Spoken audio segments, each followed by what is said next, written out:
اب دیکھیے جہاں تک ابن عربی کا تعلق ہے، ہمارے ہاں یہ دو اپوزٹ پولز ملتے ہیں بزرگوں میں.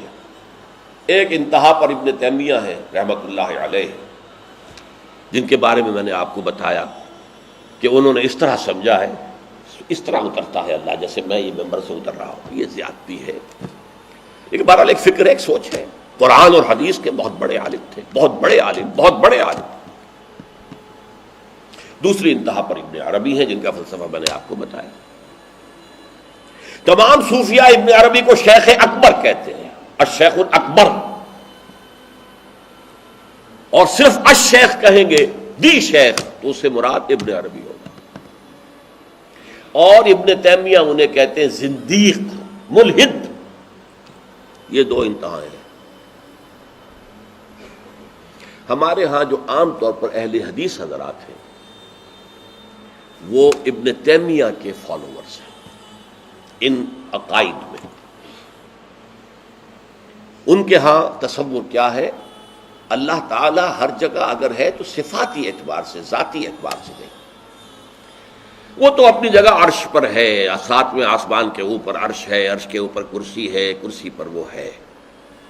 اب اس میں ایک طرح کی تجسیم بھی آ گئی، محدودیت بھی آ گئی. اس کائنات میں تو اللہ ہے ہی نہیں، تو پھر اللہ محدود ہو گیا نا، وہ تو کسی خاص جگہ پر ہو گیا نا. ایک تصور یہ ہے.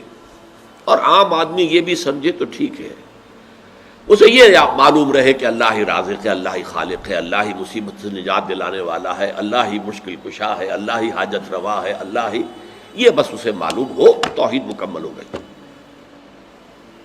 لیکن فلسفہ کچھ اور شے ہے، فلسفہ کچھ اور سوالات پیدا کرتا ہے. جیسے میں نے کہا ہے صفات ذات حق حق سے جدا یا عین ذات.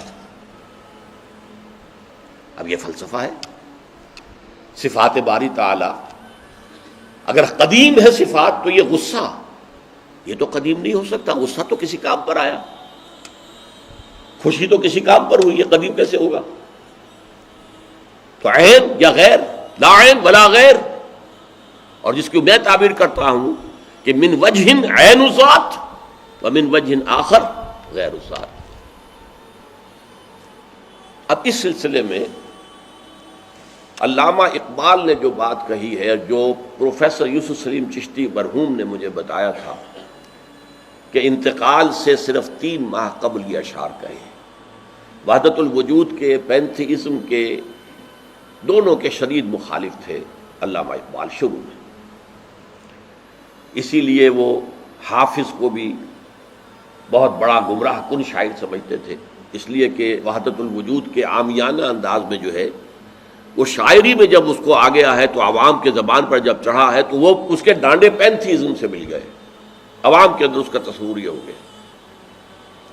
لیکن آخر میں انہیں بھی آنا پڑا ہے. تو اے ناداں دل آگاہ دریاب، اے نادان وہ دل تلاش کر جو آگاہ ہو، ہر چیز سے واقف ہو. لا موجود الا اللہ دریاب، لا موجود الا اللہ. وہ جو میں نے آپ سے عرض کیا تھا نا کہ لا الہ الا اللہ کے 3 لیولز ہیں.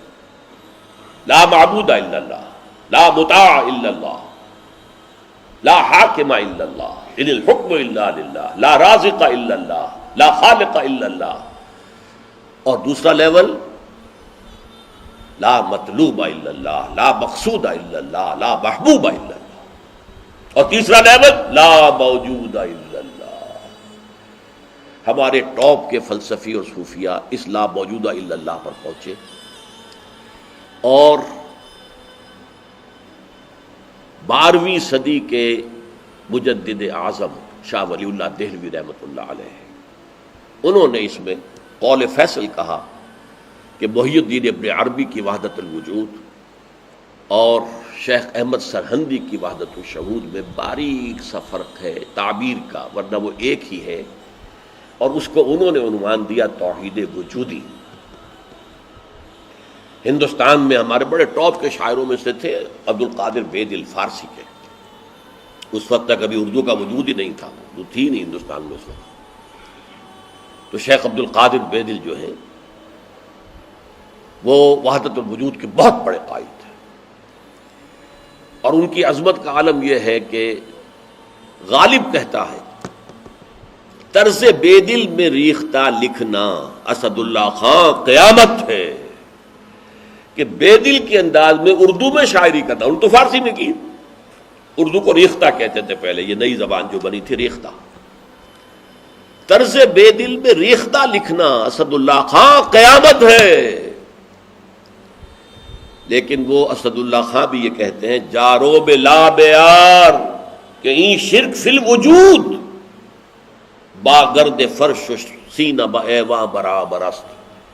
دیکھو اگر تمہارے سینے کے اندر شرک فی الوجود شامل ہے، یہ بھی ہے وہ بھی ہے یہ بھی ہے وہ بھی ہے، وجود متعدد ہے، خدا کا وجود علیحدہ ہے، ہمارا وجود علیحدہ ہے، تو یہ گرد کے مانند ہے جو تمہارے سینے کے ایوان پر جو تخت بچھا ہوا تھا اس کے اوپر گرد پڑ گئی ہے۔ اس گرد کو جاروب لا، لا موجود ہے الا اللہ، جاروب لا کی جھاڑو سے لا کر صاف کر دو، جاروب لا بیار کہ یہ شرک فی الوجود، وجود دو مان لیے تو شرک ہو گیا، وجود ایک ہی ہے۔ البتہ جب تعین ہو گئی کسی شے کی وہ وجود مختلف ہے، ذات باری سے علیحدہ۔ بہرحال یہ مباحث ہیں اس آیت مبارکہ سے متعلق، اور میں نے آپ کے سامنے ساری بات رکھ دی۔ نہ میں کسی کا مبلغ ہوں، نہ یہ دینی مسئلہ ہے، یہ فلسفے کا مسئلہ ہے۔ اب فلسفے میں بہت سے مسائل ایسے پیدا ہو گئے، سائنس کے مسائل ہیں کہ جو کتاب و سنت یا کم سے کم حدیث کی بعض چیزوں سے ٹکراتے ہیں، اب اس میں آدمی غور کرے گا، سوچے گا۔ اسی طریقے سے یہ فلسفے کے مسائل ہیں جو ہمیشہ سے جن پر کام ہو رہا ہے، لیکن یہ دین جو ہے وہ شریعت اور طریقت کا نام ہے۔ حقیقت کو چھوڑ دو، حقیقت جو ہے بس ہے۔ تم سورج مکھی کے پھول بن جاؤ، تمہاری توجہ ہر وقت اپنی اس ذات جو جس نے تمہیں پیدا کیا ہے، حقیقت تو وہی ہے، لیکن سورج مکھی کے پھول بن جاؤ۔ لیکن اسے آپ غلط کہیں، مجھے کوئی اعتراض نہیں، لیکن یہ کہ ایک شخصیت کو میں ایسے سے واقف ہوں جو اہل حدیث بھی کٹر تھے اور صوفی بھی بڑے تھے۔ یہ جو ہمارے ہاں مشہور ہے غزنوی خاندان، مولانا عبداللہ غزنوی آئے تھے اور وہ اپنے تصوف کی بعض آراء کی وجہ سے اور بعض اپنی اہل حدیثیت کی آراء کی وجہ سے افغانستان سے نکال دیے گئے تھے، غزنی سے نکال دیے گئے، تو امرتسر میں آ کر آباد ہوئے۔ ان کی اولاد ہے یہ غزنوی خاندان۔ ان میں مولانا داؤد غزنوی رحمۃ اللہ علیہ سے میرا بڑا قرب رہا ہے۔ ان کے پھر بیٹے تھے ابو بکر غزنوی، وہ معروف ہیں، کافی لوگ ان سے واقف ہوں گے۔ داؤد غزنوی رحمۃ اللہ علیہ یہ دو متضاد چیزوں کا مجموعہ تھے، تصوف بھی اور اہل حدیثیت بھی۔ عام طور پر اہل حدیث کی ساری توجہ ظاہر پر رہتی ہے، وہ باطن میں جھانکتے ہی نہیں، اندر نہیں جاتے، فلسفے سے کوئی تعلق ہی نہیں۔ لیکن فلسفہ اور تصوف یہ جڑے ہوئے آپس میں چولی دامن کے ساتھ۔ انہوں نے ایک دفعہ منٹگمری میں جو اب سائیوال کہلاتا ہے آ کر تقریر کی، اہل حدیث مسجد تھی، میں بھی گیا ہوا تھا سننے کے لیے۔ انہوں نے وہ اہل حدیث نوجوانوں سے کہہ رہے تھے کہ دیکھو تم اپنے مسلک پر قائم رہو، ہم غیر مقلد ہیں، ہم کسی کے مقلد نہیں ہیں، نہ ابو حنیفہ کے نہ مالک کے، لیکن کبھی بھی ان ائمہ کی توہین نہ کرنا۔ یہ ہمارے عام نوجوان جو کہتے ہیں ابو حنیفہ کو کیا پتا تھا، ابو حنیفہ کے پاس تو علم ہی نہیں تھا، ابو حنیفہ تو جو ہے علم حدیث میں کورے، یہ توہین کے الفاظ کبھی استعمال نہ کریں۔ اچھا، اس واعظ کے ساتھ انہوں نے مثال دی کہ دیکھیے شیخ محی الدین ابن عربی رحمۃ اللہ علیہ کے سب سے بڑے مخالف شیخ احمد سرہندی رحمۃ اللہ علیہ تھے، دونوں کے لیے رحمۃ اللہ علیہ کہا۔ میں حیران ہو گیا، یہ وہابی آدمی، کٹر وہابی اہل حدیث، اور یہ شیخ ابن عربی رحمۃ اللہ علیہ کہہ رہا۔ خیر میرے دل پر بھی اثر ہوا کہ بڑی وسعت ہے ان کے فکر و نظر میں۔ میری اہلیہ کے چچا تھے، ان کے ایک بیٹے، سب سے چھوٹے بیٹے یہاں مجمع میں موجود بھی ہیں، شیخ فضل الرحمان مرحوم۔ ان کے بہت گہرے تعلقات تھے یہ جو خاندان غزنوی خاندان سے. انہوں نے شام کو کھانے پر بلایا، مجھے بھی بلا لیا، میں ان کا داماد ہی تھا نا. تو وہاں میں نے کہا کہ حضرت آپ نے شیخ ابن عربی کے ساتھ رحمت اللہ علیہ کے الفاظ استعمال کیے، جبکہ ابن تیمیہ نے کوئی شرعی گالی چھوڑی نہیں ان کے لیے. زندیق، ملحد، اور آپ اہل حدیث ہیں، یہ کیسے ہوا؟ میں ان کی عظمت کا قائل ہو گیا، ان کی آنکھوں میں آنسو آ گیا. کہنے لگے ڈاکٹر صاحب یہ دونوں ہمارے بزرگ ہیں، ہم خرد ہیں، آپس کے اختلافات وہ جانے، ہم چھوٹے ہیں، خرد ہیں، خرد رہنے ہی میں عافیت سمجھتے ہیں، ہمارے لیے دونوں محترم ہیں. اور مسجد میں انہوں نے ایک مثال بیان کی تھی کہ شیخ احمد سرہندی رحمۃ اللہ علیہ نے شیخ ابن عربی کے بارے میں اپنے مکتوبات میں لکھا ہے ما ذل بردار خان ایشانم لیکن چکنم معاملہ صفات باری تعالی است، کہ ہم شیخ ابن عربی کے دسترخوان کے جھوٹے ٹکڑے کھانے والوں میں سے ہیں. کون کہہ رہا ہے؟ مجدد الفسانی کہہ رہا ہے. ما ذل بردار خان ایشانم، ان کے دسترخوان کے سوکھے جوڑے ہوئے جھوٹے ٹکڑے کھانے والوں میں سے ہم ہیں. لیکن چکنم، لیکن کیا کریں، معاملہ سے بات باری تعالی است. یہ باری تعالیٰ کی صفات کا معاملہ ہے، ہمیں اختلاف کرنا پڑ رہا ہے، اختلاف ہم کر رہے ہیں، لیکن ہم ان کے دسترخوان کے جھوٹے ٹکڑے کھانے والے. یہ کہہ رہے ہیں شیخ احمد سرہندی رحمۃ اللہ علیہ، جن کے بارے میں مشہور ہے کہ ابن عربی کا یا تو مخالف اول ابن تیمیہ رحمۃ اللہ علیہ، اور یا پھر مخالف دوم جس نے جوابی فلسفہ پیدا کیا وہ شیخ احمد سرہندی رحمۃ اللہ علیہ.